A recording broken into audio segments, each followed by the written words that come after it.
Music is just about to get funky. All right. So whenever you're ready, we can just turn that music off. Thank you. So welcome, everyone. We're so happy that you all are with us this evening to talk about maintaining relationships while quarantining alone, the second in the Princeton Mind Body Center for Healing's webinars in our series, Building Resiliency in a World Turned Upside Down, which it definitely is right now. Mm-hmm. I am particularly thrilled and honored to have Eboni talking us and leading us through this conversation tonight. Eboni is a licensed social worker in New Jersey, and she began her journey in mental health studying psychology at St. John's University, where she also ran a correlation study about marriage in the millennial population. So she's really well suited for this conversation tonight. She then went on to get her master's degree in social work at the University of Southern California. And there she really started honing her skills in therapeutic interventions and started doing a lot of work in sexuality. She's in the process of finalizing her hours as a licensed clinical social worker and working towards her certification in sex therapy. She sees people individually and runs groups, and she is passionate about this work. Eboni can often be found with a cup of hot tea, not coffee, in her hand, looking at Pinterest and building up her toolbox of self-care strategies. And she brings an amazingly comforting and empowering vibe to the Princeton Center for Mind Body, to her clients, and to really everybody who knows her. So I am especially honored to welcome her tonight to leading us through this conversation. Thanks, Eboni. Oh, thank you so much for that thoughtful introduction, Tracy. I'm honored and excited to be presenting on this topic today. And like you said, this is a topic I'm really passionate about. Love to talk about relationships and how we do them. And certainly the way that we do romantic relationships has changed a lot since March. So let's take a look at those changes and what we might be able to do about it. I chose this first image for the webinar because I felt like it was a good visual of navigating safety while displaying affection. So, and plus masks have become so embedded in our culture that I thought we could all relate to this visual of just like, we don't leave the house without our masks, right? That's become so part of today's normalcy, right? Whatever normal means, right? Okay. So I just want to let you all know that today we're going to talk about all aspects of relationships. So if there are topics that cause discomfort or emotional activation, please feel free to mute the presentation at that time or look away from the slideshow. I really want you to be utilizing your agency and control throughout this experience. This is something that's supposed to be informative and empowering and not something that should cause discomfort, but if it does, feel free to use your tools, okay? Thanks, that's a great reminder. So helpful, thanks for that. Of course, absolutely. All right, so for the sake of this presentation, I thought it would help us organize our thoughts by defining the nuances so we can talk about the different dynamics. So these are very broad definitions on purpose. I recognize there are so many different ways relationships can take form and manifest, and this is just a few ways that we can define them so that we can talk about them, okay? So I define dating as developing intimacy because usually this is when you're getting to know someone and figuring out how you connect with each other. And committed relationships can be defined as securing intimacy. So that can look like people who have made the choice to invest more time and energy than your typical casual encounters. And I couldn't really choose between cohabitating and legal partnerships, but I wanted to encompass relationships that share finances, maybe even household responsibilities, and even family, right? Because a lot of those things are going to have some changes during this time now too. So I'm defining these as maintaining intimacy just because typically these relationships have a level of security in the roles each partner holds and have spent some time understanding each other's vulnerabilities. All right. So our first poll, and this is your opportunity to engage. Obviously, participation is not mandatory, but it helps us to understand what's going on in our community. Which relationship style do you feel best describes your experience? Which of these sort of 3 categories fits you best? Dating, committed relationships, cohabitating, or legal partnerships? Where do you feel like you fall? I'm gonna give you all some opportunities to vote. Oh, you guys are voting quickly, or you folks are voting quickly. Sorry. All right. Give it a few more seconds and then we'll move forward.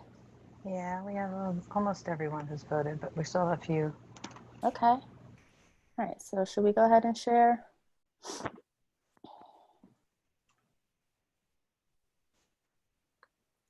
All right, so looks like a lot of us are dating and then a few of us are in committed relationships. So far, no one's really fallen into the cohabitating or legal partnership place, but maybe we'll get to that place. Maybe, you know, after we learn some of these tools, right?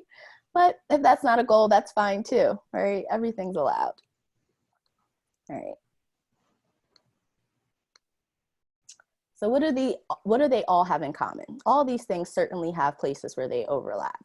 And so communication, connection, engagement are the 3 areas where I really felt like this is how we've been impacted, you know, based on coronavirus and all the things that it's caused us to change in our world. So maybe before you communicated more in person, and now it's through FaceTime or video chat in efforts to support social distancing.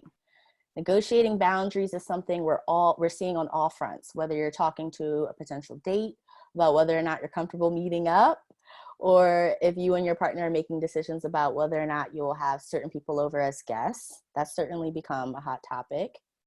And connection might have even been felt before through shared experiences. And now if you're not able to have that, it could be through validation of feelings or shared opinions. For example, some couples feel connected when they travel together.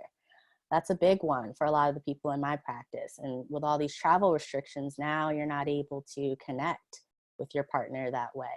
So maybe now it's through shared opinions about how the government is handling the pandemic, right? Or maybe not. We'll get to how you negotiate those differences a little bit later in the presentation. And then engagement is what keeps us involved, what keeps our attention. So many people have shifted in what they feel is engaging or what their partner feels is engaging. Because communication is all that we really have now, some people are noticing that might not be enough to keep their focus, and that's okay. Partners and or potential partners can get innovative by incorporating more activity like playing a game or watching a movie while texting or FaceTiming, just to keep it interesting, just to keep that attention going while you're having that conversation. That's all we really have right now, right? We're not able to connect in person. So speaking of dating, that will be the first place that we start today. I really love this hashtag quarantine courting because I think it perfectly encapsulates how social distancing has given dating a really different outlook. People are less likely to meet up with a new person because of the social distancing and limiting how many people you interact with. So it extends the time taken to get to know someone in order to be able to navigate safety. And without the instant gratification possibility that dating typically has, we see a move away from hookup culture that tends to be very common. I was going to say for millennials, but really for dating in general today, right? I think that when the incentives move away from the physical and become more about connection, we don't have that pressure for physical performance that exists. And I know that our society tends to gender this experience, assuming that, you know, the feminine experience is riddled with pressure. But performance anxiety also exists in masculine culture, right? So we're seeing this on all sides of the spectrum. We're seeing this for everyone involved in the dating pool. So now when there isn't this expectation to meet someone's sexual needs after dinner, we have the unique opportunity to develop intimacy without the pressure of physical performance. And that's really beautiful. This isn't the first time we've seen something like this, okay? Courting once upon a time was very necessary before establishing a relationship or engaging in any physical acts of affection, even a kiss, right? And so courting is defined as the wooing of one person or another by Merriam-Webster. And I really like that definition because we're seeing a lot of wooing on dating apps these days. A lot of language around what's going to get people to want to meet up in the first place during a time like this.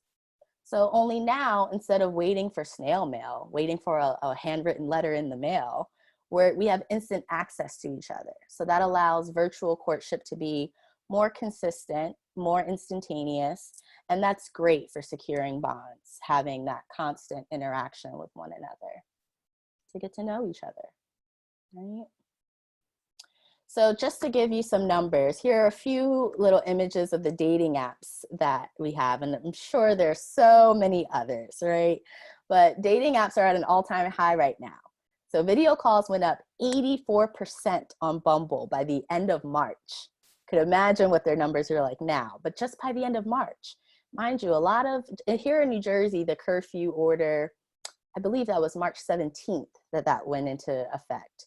So by the end of that month, 84% increase. Tinder made its passport feature free to all users, so you can chat with matches worldwide. So that makes everyone's dating pool much larger. So now you also have greater possibilities for love, which is an amazing thing. You're not just reduced to this 20-mile radius or whoever you might interact with on your way home from work, or whoever you would tend to date, right? You have much more access to a large array of people. And OkCupid reported a 188% increase in mentions of the word coronavirus in users' dating profiles. So that suggests just how often we're navigating boundaries related to the pandemic on dating apps. People are really talking about, how often do you go to the store? Do you wear face masks in public? Do you go to the park? Who do you live with? You know, that's really an important part of the conversation now, as far as whether someone's dateable, right? I think that's really an interesting dynamic as far as dating today. All right, so now we're going to show this interesting video. And this video is really going to show us how pickup lines have kind of become a thing of the past. And we're even getting creative with how we approach a potential partner. So I like Jeremy and Tori's story. They've gone viral. You might have seen this before, but they, well, we'll show the clip and then you'll be able to get to see. So go ahead and watch.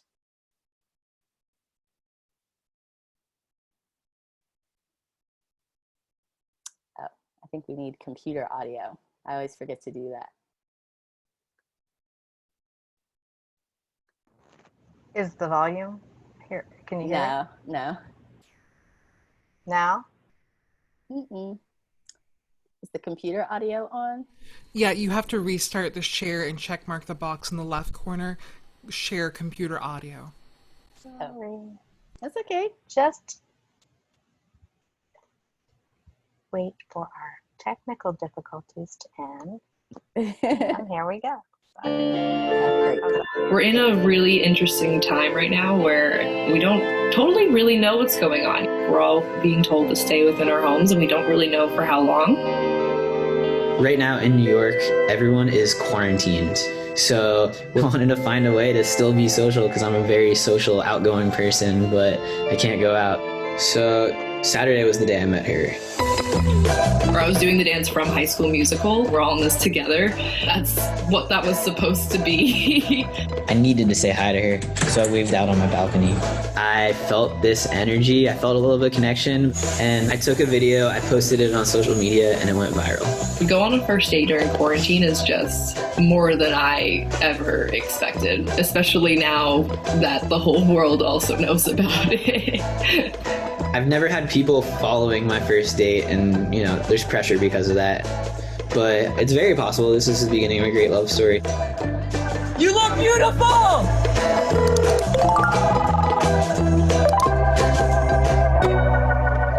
My name is Jeremy Cohen, and I'm 28 years old. I'm a freelance photographer based here in Brooklyn, New York. Since I'm a freelance photographer, a lot of my work is travel, which is a lot of fun, but it also makes it hard to date. Go ahead and I make plans, I never know. Okay. Thanks so much for that. Now let me go ahead and share the PowerPoints again. Yeah, so Jeremy and Tori are pretty interesting, right? They are really unique in how they've approached this quarantine, right? Honestly, this is what it's going to take for us to really make the most of this, is to really get innovative. I'm not sure if everyone can still see me. I don't see myself anymore. Sorry. You're good. I can see okay. you. A lot of us are still, we're going to have to get innovative about things. And you see how he found a way to still socially distance, but approach her. And you can still experience that connection without having to be in person with someone. So that was a really unique aspect of their story as well. And I really enjoyed that. So I hope that you did too. All right, so moving away from pickup lines, you see this increase in courtship. That doesn't mean sex is off the table, all right?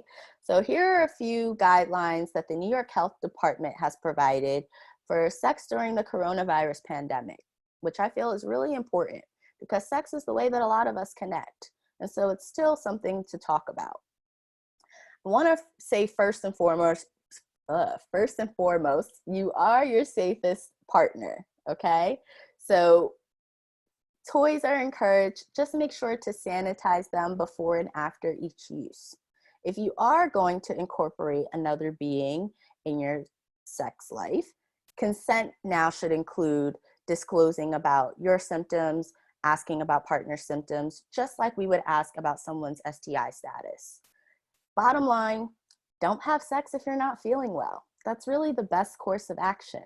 If you have a cough or you have a fever or your partner has a cough or they have a fever, probably should take a beat for a second, okay? Until those symptoms subside or until one of you decides to get a test if you feel that it's that serious, okay? Know how it spreads. So far the CDC reports that it's spread through saliva, mucus, and feces. There are emerging studies about the possibility of semen, but this is all very new, so this can always change. And because all of this is so unprecedented, the best course of action is to follow universal safer sex practices. What does that mean? Wrap it up. We always see the commercials, wrap it up. That's still relevant. So condoms, dental dams, gloves, even during oral are going to be very important because of all these transmission methods. Don't think that just if you're having penetrational sex or sex certain ways, whatever you define as sex, that means that you don't need to still protect yourselves. Still absolutely need to protect yourselves, especially during a pandemic, okay? They're also suggesting that you reduce the number of partners, which may be problematic for certain members of different communities like the polyamorous community, which we'll talk about in a few slides. But that's what they're recommending as far as reducing your probability for being exposed to the virus, all right? And everything is virtual anyway, so what about virtual sex? So chat rooms, sexting, phone sex with your partner or potential partners, all that stuff is also encouraged. And it's a great way to social distance, but still receive that pleasure experience. Clean your devices, just like you would clean your toys. Your keyboards, your phone, anything that you're using during that experience. You want to make sure that you're wiping down and sanitizing before and after. So we want to just always make sure that we're mitigating risk. That's the important part of all this. All right. So, committed relationships, securing intimacy. We're seeing an increase in long distance loves. So if you're separated due to travel restrictions, let's say you work in New York, your partner works in LA, and you got stuck, right, when all of this stuff happened. That's happening to a lot of folks. And also, perhaps your partner lives with people that are in the at-risk population, and seeing them will put them at further risk. Or maybe they have to self-quarantine due to being an essential worker, working on the front lines in grocery stores or healthcare industries, delivery services, all of these industries that really are helping us through this time. All right, those are a lot of ways that we have to negotiate boundaries, even just about how often we visit each other. And the way we experience connection can change. Couples who report an increase or decrease attribute that to shifts in available options and adaptability to those options. So words like adaptability, resiliency, we're seeing a lot now because those are going to be the tools for success during this time. When we come out on the other side of this, the ability for all of us to be able to go with the flow per se, right? And find different ways that we can do life in the midst of not having a lot of control is going to be how we overcome. So we see that in relationships also. I want to talk about polyamorous relationships because certainly this community is being faced with some pretty impossible decisions right now. Due to quarantine and kind of social distancing measures, a lot of people in this community are being forced into monogamy. So choosing one partner over the other or others, and choosing to self-isolate in order to spare your partner's feelings, those are really hard decisions to make. And members of the poly community have worked really hard specifically to not have to face decisions like this. So this lack of control can certainly lead to an increase in anxiety and depressive symptoms. So just keep an eye out for your poly friends. Check in on them, make sure they're okay. If you're a part of the poly community, check in with yourself. Make sure that you're doing your self-care and navigating things with your partners to make sure that you're still securing those bonds. If you're not a primary partner, this sometimes reminds you of that difference, that separation, and could lead to feelings of rejection and or isolation. So same here, checking in with each other, maintaining that connection, talking about what you need, talking about what, you know, is going to allow you to not experience that emotional toll is really important in navigating all of this. All right. Then cohabitating and legal partnerships. So maintaining intimacy, negotiating boundaries. A lot of questions we're asking each other. How will we interact with the world? Who's going to go to the store? Are you going to go this week? If you go this week, then maybe I'll do the cooking and cleaning. Or, you know, what does this mean for our finances? A lot of people are out of work right now or losing their jobs.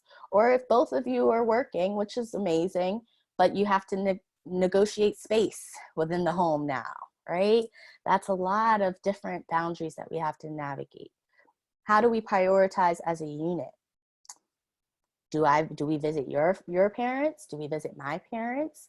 If you have children together, how often are our children going to visit one another? Or are we allowing them to visit their friends and spend time there? All really important decisions and different ways that we're negotiating boundaries. So what can we do about it, right? That's why you're all here. We know these things, we're experiencing a lot of these things ourselves, but what can we do about it? Well, I'll tell you. So one of the things that I really like to incorporate in my work with folks is relationship vision boards. And I think this is great for people that are dating, in committed relationships, cohabitating, legal partnerships, across the board. I find this to be very useful because it gives you an idea of what you want and what you need. Maybe some of the things that you feel like you don't have in your current partnership or the things you would want in a future partnership. So these are just some examples that you see on this slide of what that can look like. And certainly art is a form of expression. So this is open to whatever way that you like to express. Use different mediums, really get creative with this. But I think this is an important thing as far as your processing, because it also helps you understand your boundaries, which is also really fundamental piece of all of this. During times of crisis, we may look for different characteristics in partners. One time we may have really valued excitement and adventure, and now we might be craving stability and consistency. So knowing what's true for you will be very important. All right.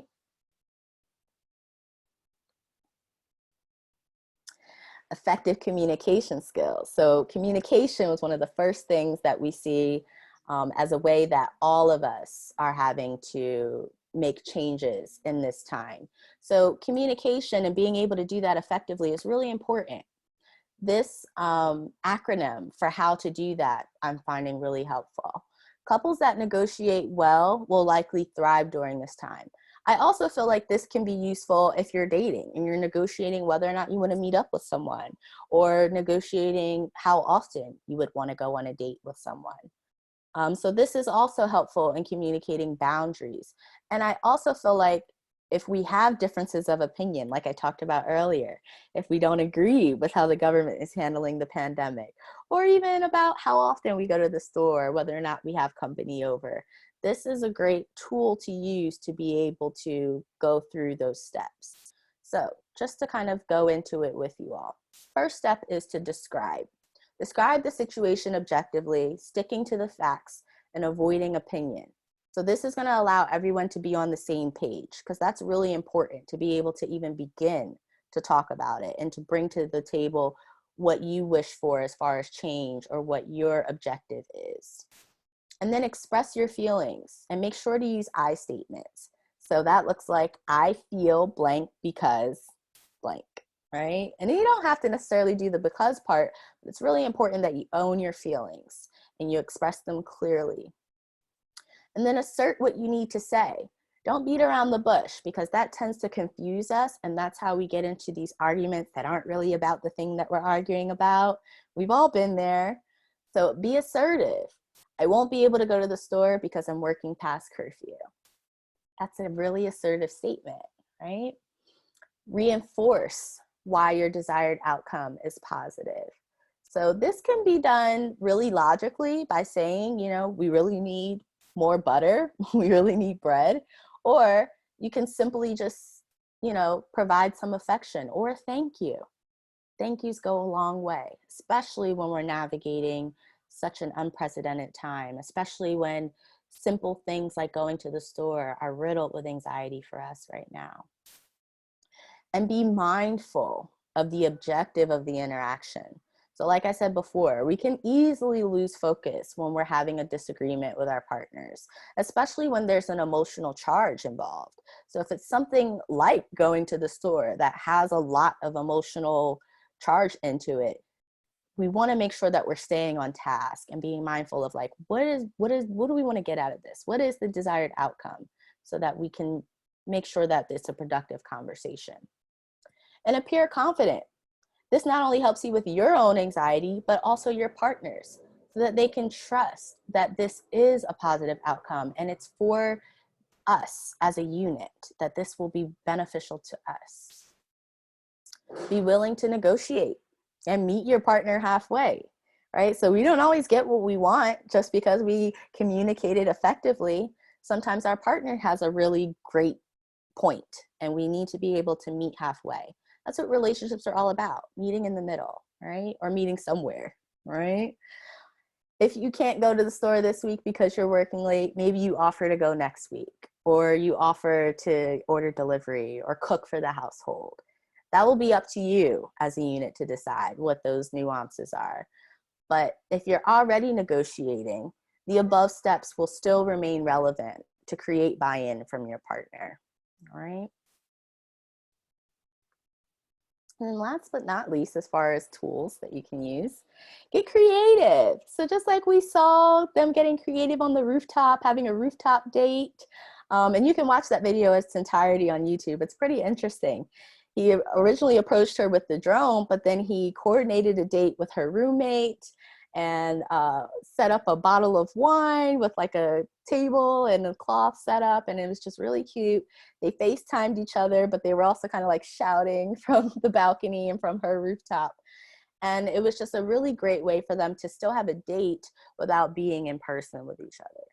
So here's just a list that I've comprised based on things that either clients have shared with me or people in my personal life have identified as really great ways to still connect with your partner or future partners. So just to name off a few, starting a book club. If you enjoy reading, reading is a great way to escape, right? A lot of us want to escape, especially if we're quarantined.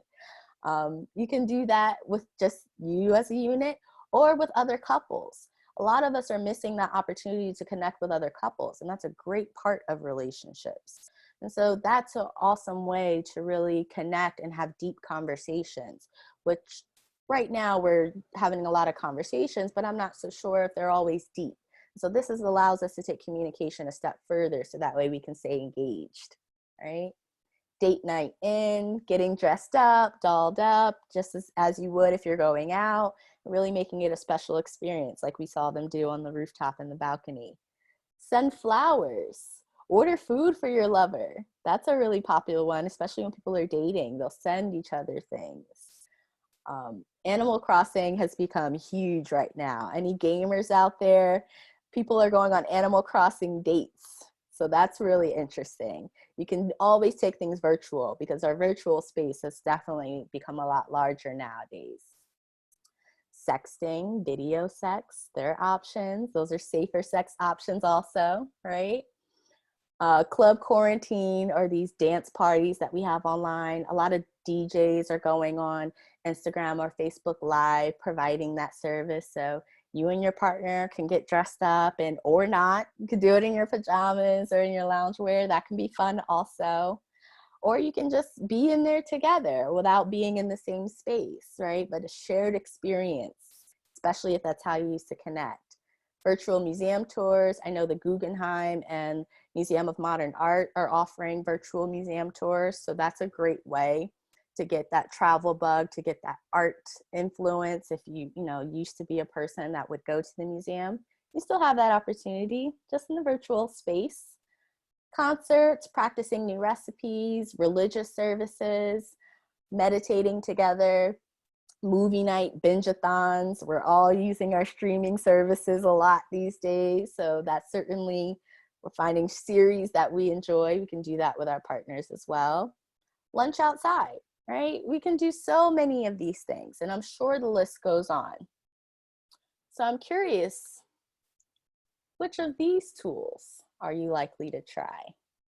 So go ahead and vote, and you have the option to choose more than one. So if there are a few that you're into, definitely feel free to select multiple options.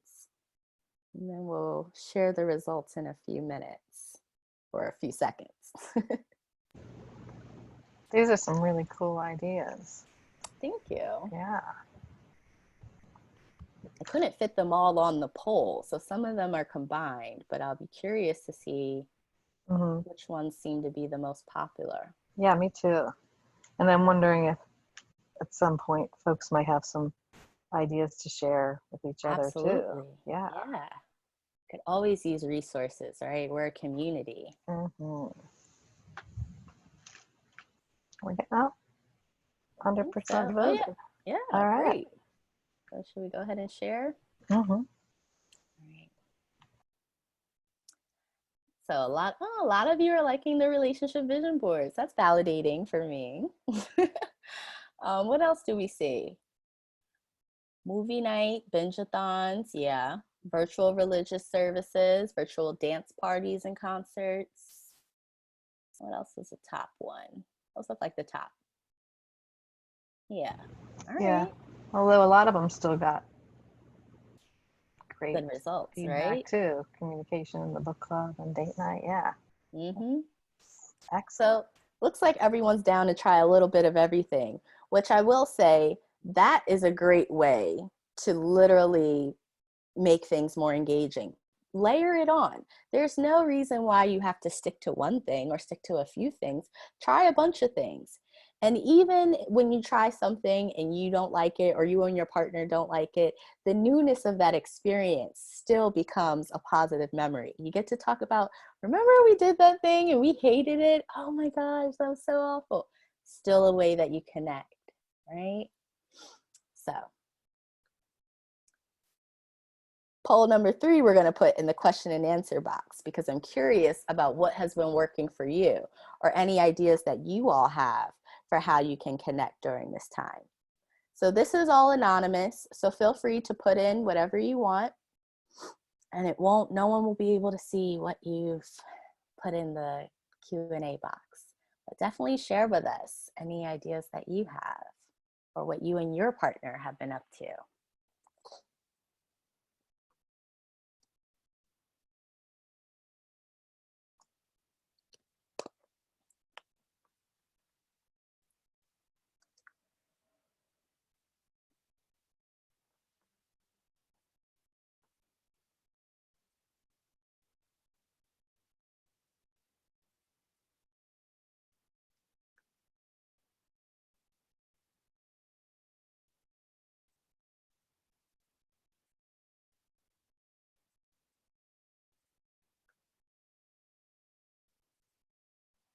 Okay. Do we have any answers? I can't really see. There's somebody who talked about doing like pub quizzes. Okay. And another couple connects by sending music and creating playlists for each other. Oh, I love that. Cool. That's so nostalgic. Those are both really good. Yeah, they're really good. Those. Yeah, like online trivia and creating playlists. That's such a great idea. Yeah. And then someone else talked about doing kind of virtual scavenger hunts. Oh, I love that. Memories or experiences, and then kind of sending these little scavenger hunts to each other. Absolutely. Oh, that's cute. That gives you something to do, right? A lot of people are complaining about being bored, so giving each other things to fill the space of time with. Awesome. Someone else wrote about sharing ballet videos. Yeah, movement is so important for us right now, especially with all of the pent-up anxiety we can be experiencing. That's great. Incorporating physical activity with each other is a great way to cope together. And maybe been taking the same online class, like exercise class. Mm-hmm. Sure. Yeah, that could be another way. Mm-hmm. I like that. Well, these are all really great. Thank you, everyone, for participating. These are great suggestions. So see, community, we're all sharing. We're all providing resources for each other. That's awesome. I love that. So now's the opportunity for you to ask some questions of us. Is there anything, that you kind of are wondering about as you were listening to this presentation that you still have some questions about, or even just in general about how to maintain relationships during this quarantine? We'll give everyone a minute or two to sort of type in their questions. You can also put that in the Q&A box. They'll remain anonymous. And while we're waiting, I was wondering about this, Ebony. Mm-hmm. I was wondering, what if you decided to meet up with someone, but then you find out that they aren't social distancing in the way that you are, or in the way that you thought they would, and that's like a really sticky thing to have to negotiate. How might people address that? And that's coming up for a lot of people. I've even read a couple articles and listened to a couple clients tell me stories about meeting up with people, and she didn't have her face mask on, and I was like, WTF, you're meeting me for the first time. And so I think that that's really important. At least you're observing and noticing these things, and that's really what you're supposed to be doing, is navigating safety for yourself. But essentially it's that communication piece. So being able to find your voice and saying, I'm not comfortable with this. At any point in any interaction, even aside from a pandemic, we can be involved in a dating scenario and suddenly become uncomfortable. So it's really important for us to be able to have agency and control and tell someone, I think that I have to leave right now. I'm not feeling safe, or I'm uncomfortable with this. And also, you have the opportunity to not meet with that person again. But those things are very much a possibility. I think that that's something that's the reason why we see an increase in quarantine courting, because people are really trying to make sure that when I meet up with you, you're going to be doing X, Y, and Z, so that way we can both be safe. And so that negotiation piece beforehand is very important, but that still doesn't mean that everything will be figured out once you do meet up. So really being able to have your own voice and maintain your agency and control is going to be ever so important. That's a great question, though. Mm-hmm. Thank you for that. It's a really question. excellent question. Yeah. Mm-hmm. And I think you're right. It's tough. It also gives you information, like you're saying, about the person. Like if they make this agreement and it's this early on when you're still trying to impress the other person or get them to feel a certain way about you, and you already aren't carrying through with something you said, it's like, that's interesting, right? Right. Yeah. It can become a red flag for sure. Yeah, for sure. Yeah, that's really important. So here's a question that came in. What if my partner and I are having more disagreements now during quarantine than before? Yeah.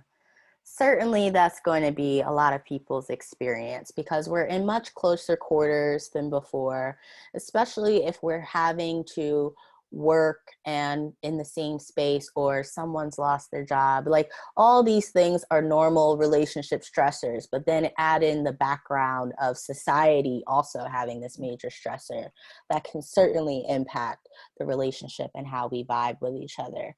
So I think that that's where the communication piece is really going to come in, and those that Dear Man acronym is going to be really important to be able to make sure that we're not getting caught in that argumentative loop where we sort of are arguing about what we're arguing about and forgetting the objective.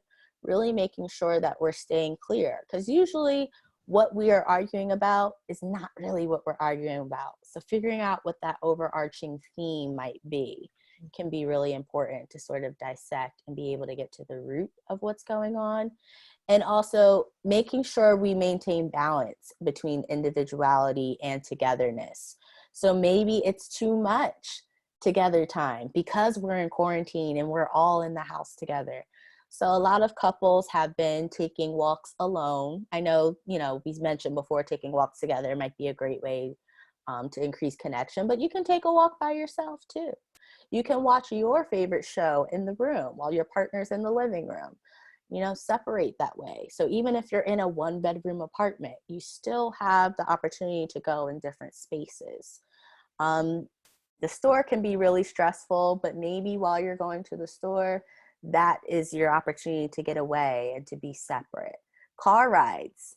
Just taking a ride somewhere. We do want to limit how much we're on the road, so that way we leave space for essential workers to be able to navigate the world and get to work safely. But if you really are feeling like your mental health is becoming compromised, or it's really impacting your relationship, take a ride. Get out the house. Maintain your individuality, because that could be causing some friction as well.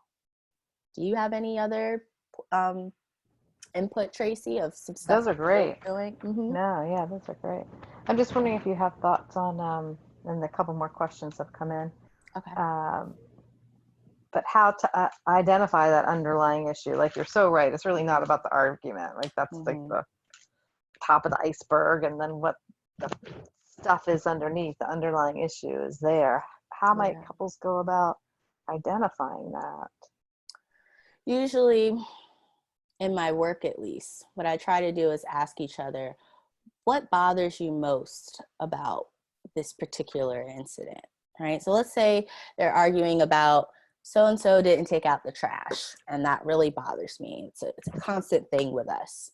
What bothers you most about the fact that they won't take out the trash? I feel like they don't care about me. I feel like they're not putting enough effort in. So there you go. Sometimes it leads you to what that thing is.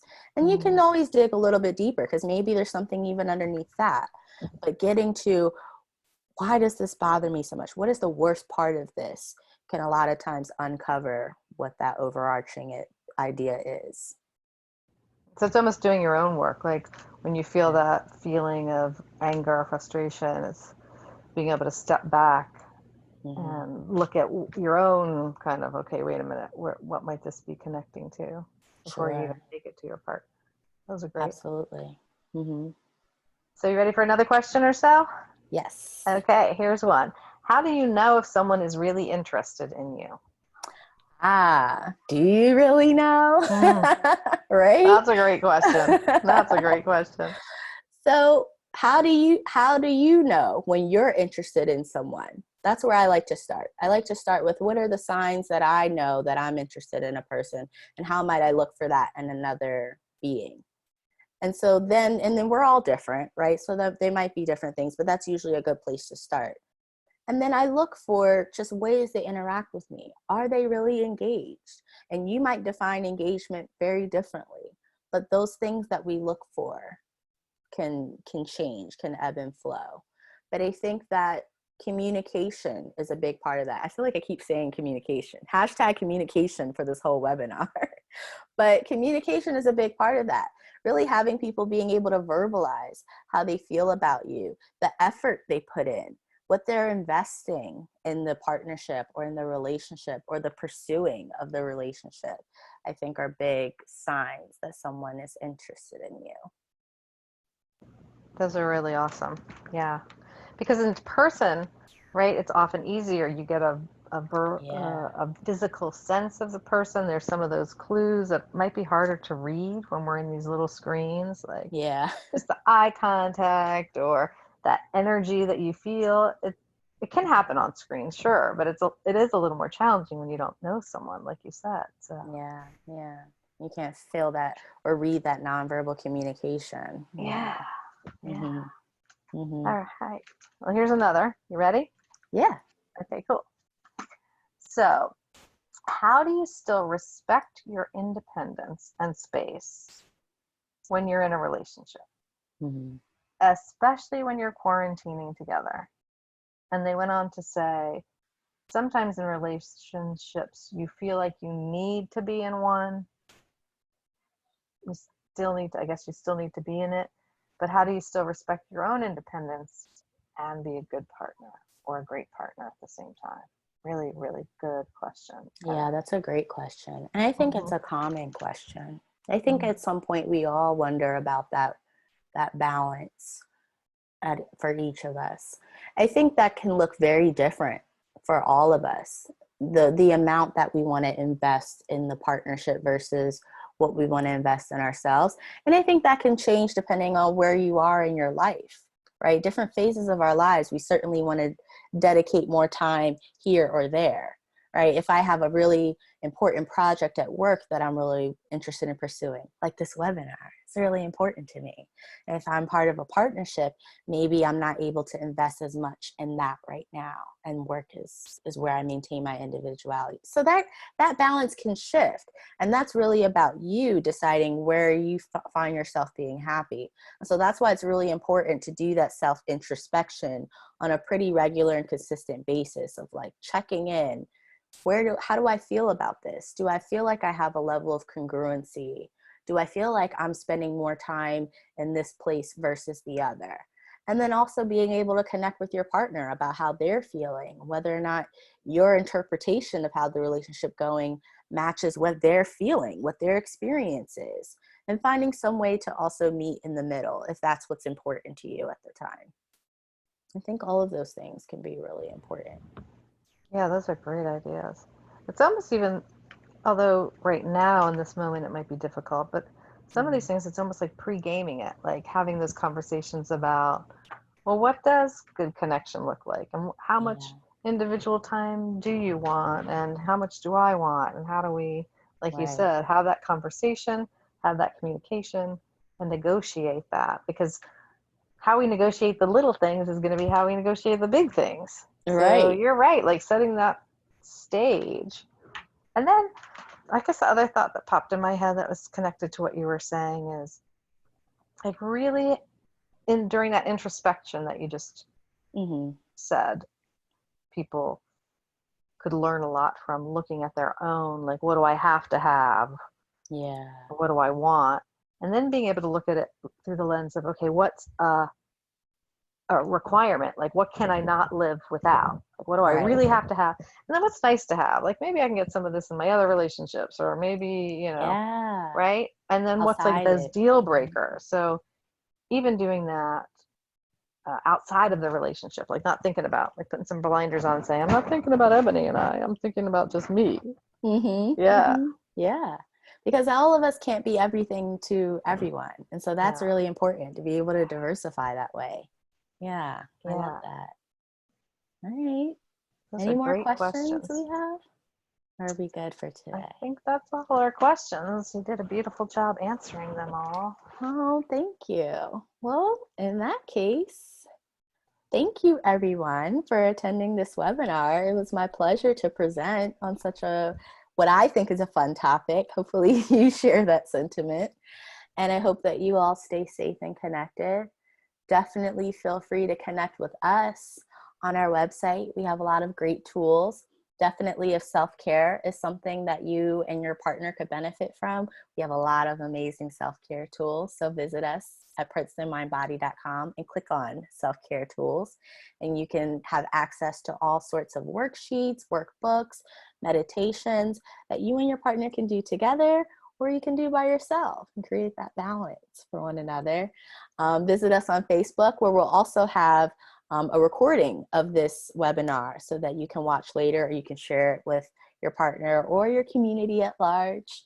And also on YouTube, follow us, where we're going to have a lot of content. We have some of our meditations there. We'll also be posting webinars and additional videos. Well, I want to thank you, Ebony, for doing a fantastic job. This was so interesting, and it was really thought-provoking. And if you all have any ideas for other webinars you'd like to see, feel free to share them. Absolutely. Otherwise, have a great connected Friday night. Yes, and enjoy this weather.